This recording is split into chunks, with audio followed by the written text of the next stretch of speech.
SAIT students are shifting their social media usage at an all-time high. The shift comes amid growing concerns surrounding the user experience on X, particularly in the light of recent controversies surrounding Elon Musk's leadership. Majority of users, especially business owners, are leaving the app at an all-time rate, seeking more stable platforms to connect with audiences. The environment is perceived as unpredictable, risking businesses' online presence. A member of the SAIT Advisory of Social Media Committee brings light on how X brings uncertainty for business owners. They're getting off of platforms like X where it's just too risky.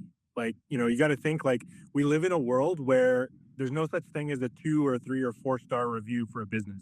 There's a 5-star review or a 1-star review. Dr. Crystal Krosky, an assistant professor at the Mount Royal University School of Communication, touches on how Gen Z students are changing the way they use social media. I see students getting increasingly wary of social media platforms these days, with Elon Musk now at the helm of X and with, increasing controversies erupting around Facebook. Students are starting to ask some questions. TikTok, meanwhile, continues to dominate the video sharing landscape. The platform's potential for unfiltered self-expression and its ability to bolt ordinary users to fame without celebrity status make it especially appealing to the younger generation. I don't know, I feel like there's been a lot more ads in recent years, and that's kind of annoying for me personally. Like, it's kind of hard, though, to shift completely over to a new app, especially when so many companies, I guess, have, like, their businesses established on there already.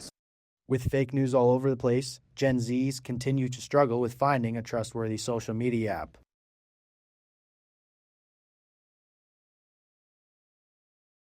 The Trojans men's hockey team season came to a heartbreaking end after being swept by the Red Deer Polytechnic Kings in the ACAC playoffs. Despite a strong 15-9 record, good for second place in the standings, the Trojans stumbled into the postseason, losing their final 5 regular season games in a tough finish to an otherwise promising campaign. Several players stood out throughout the season. Captain Zach Kane finished second in the ACAC in goal scoring with 17, while Brandon Machado's 32 points ranked third in the league. Goaltender Andrew McLean was a key factor in SAIT's success, leading the league with a .923 save percentage and posting the second-best goals against average at .305. The best-of-3 series began Friday night with a difficult start for the Trojans, who fell behind 3-0 in the first 10 minutes. Despite a strong comeback effort, SAIT ultimately fell 4-3 in overtime. Trojans team lead David Megas spoke before Game 2 about how the Trojans need to respond while being in a familiar territory. It's not a strange place we've been in. Many times we've been down by 1 or 2 goals, and the guys have find the strength to come back. When speaking with SAIT play-by-play commentator Simon Chakosky, he mentions how the Trojans needed to come out faster if they wanted to advance. They started a little bit slow today, and I think that was a big reason they lost. I think they did a really good job in the second 2 periods, but and if they can play like that for all 3 tomorrow, they can definitely pull out a win. After a heartbreaking Game 1, the SAIT Trojans went into Red Deer looking to redeem themselves. Sadly, the team lost 4-3, again in regulation, unable to come out quick against the Red Deer Kings. SAIT Trojans' storybook season has come to an end, disappointingly, as the Trojans look to bounce back next year. For SAIT Newsfile, I'm Colten Young.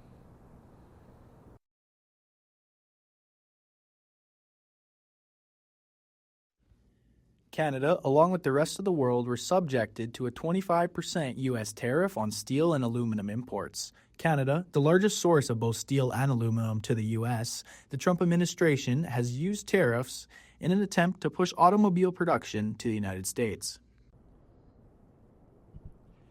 This trade war with the United States is not only affecting Canadian citizens, but also business owners. Metal Manufacturing General Manager has more.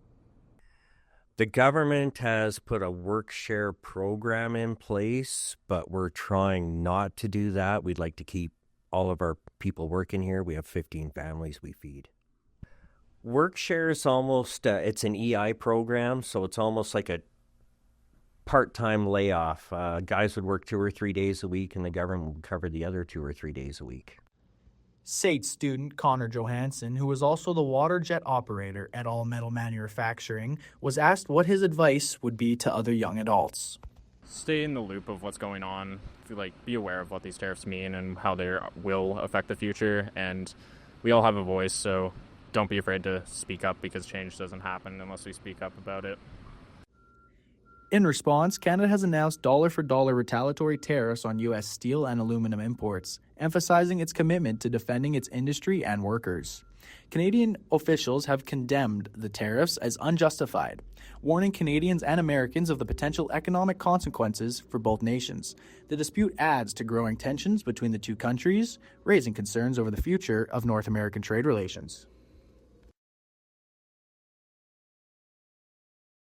The winter semester at SAIT is winding down, and students are being asked for feedback about housing on campus. SAITSA is conducting a housing survey to help improve resident life for future SAIT students. The survey asks different students questions like if you pay rent when in school, current housing situations, and your monthly rent or mortgage. Some students feel there are a lack of amenities across the campus. They need a bigger gym, and it's really unfortunate that they make us pay for like the gym amenity there in our tuition, and it's just like a little square. We need a bigger gym, and it's annoying. Gym's it's not the best with it being just small. So yeah, I know they're building a new one, but what they have now is just like it's not really that good. For other students, life on the SAIT campus is expensive, which may lead to many students struggling financially. Students at SAIT are concerned about the price of dorms and struggling to create the at-home feeling, leading to some rethinking life on campus. I definitely live somewhere else for the same price. The price isn't horrible, but it does vary on like what room you're in. So if you're on the lower floor, it's a little bit cheaper. And if I were to live somewhere else for the same price, it would be way better because the rules in there are kind of funky. There are a lot of good conveniences, I guess. It's nice being able to wake up, not have to worry about like taking a bus or whatever to get to school or take the train. So that's really nice. I feel like campus has, and living on campus, they have some nice amenities too. I mean, like using the gym is pretty nice. There's a cardio room in Begin Tower that I use a lot of the time. After talking with many students at SAIT, you can tell their opinion differs on student life here. If you live on campus, make sure to fill out the student survey for more of an opinion. For SAIT Newsfile, I'm Colten Young. At around 1:40 on Sunday, a woman waiting for her train was grabbed and pushed by a man. The video has everyone talking about safety on the LRT line. Transit rider Sage DeCule uses the train to get to the SAIT campus and says she is concerned about the current safety state of Calgary Transit. Honestly, it depends on the time of day, though I do feel more recently it's been feeling a little bit more unsafe, even in the daytime, to the point where I even feel the need to bring pepper spray anytime I travel downtown on transit. While police say the incident doesn't appear to be racially motivated, the victim and others who have been affected are being offered help from the Calgary Police Services Diversity Resource Team. SAIT student Miranda Fries says she notices a difference between riding the train in the day versus the night. It kind of depends. I guess for the most part during the day it's fine, but at nighttime sometimes it feels a little sketchy. I feel somewhat safe. I feel like if the car is like less populated, I feel more safe than if it was being there's a lot of people on there. I feel a lot less safe when there's so many people crammed onto one thing, just because so many things can happen when there's so many people in such a tight space. Other SAIT students think that the city can allocate more security to each train stop. I feel in their entrances they should think about giving more security, or give more think about the entrances more than the actual SAIT train itself. While some Calgarians don't feel alarmingly unsafe on the train, they still believe there is improvements the city can make to make all citizens feel safe. For SAIT Newsfile, I'm Colten Young. Throughout the trade war, Canada is yet to put tariffs on natural resources. Alberta Premier Danielle Smith urges Canadians to understand the lasting effects it'll have on Eastern Canada. People need to look at a map, see where Eastern Canada gets its oil and gas from, and realize that it's a very, very dangerous game to be talking about tariffing energy and to talk about turning the taps off. Nanos Research surveyed Canadians about this issue and found that people want to fight fire with fire. You can't show up to a gunfight with a knife. And if we don't even have some levers to deal with the United States, we will just get crushed. Students at SAIT have mixed opinions on the tariffs, some being concerned about what may come next. I think it's a dangerous game. I think that it's kind of like a power move from Trump with everything with the tariffs. So I kind of think that maybe if we do kind of retaliate with tariffs, it could just escalate things and it could make things worse. So I'm not really sure. I'm definitely not an economist, but I am a little worried. I'd be a little bit worried about retaliating with more tariffs. I feel like we should put tariffs on oil and gas just because the states, on how they've been treating us, especially as being neighboring countries next to each other. Honestly, I agree with it. If you ask me, Canada, we have our stuff, right? And especially if we're going to be tariffed ourselves and we have things that the U.S. wants, then we should definitely tariff it. After speaking with state students, it's clear that they agree that Canada should use their strongest resource as fuel in this trade war versus the United States. For State Newsfile, I'm Colten Young. The Calgary nightlife leans on Flames fans to keep it going. Whether it's before the game, during, or after, fans pack downtown Calgary. Two servers at two different restaurants speak on just how much sales Flames fans bring them.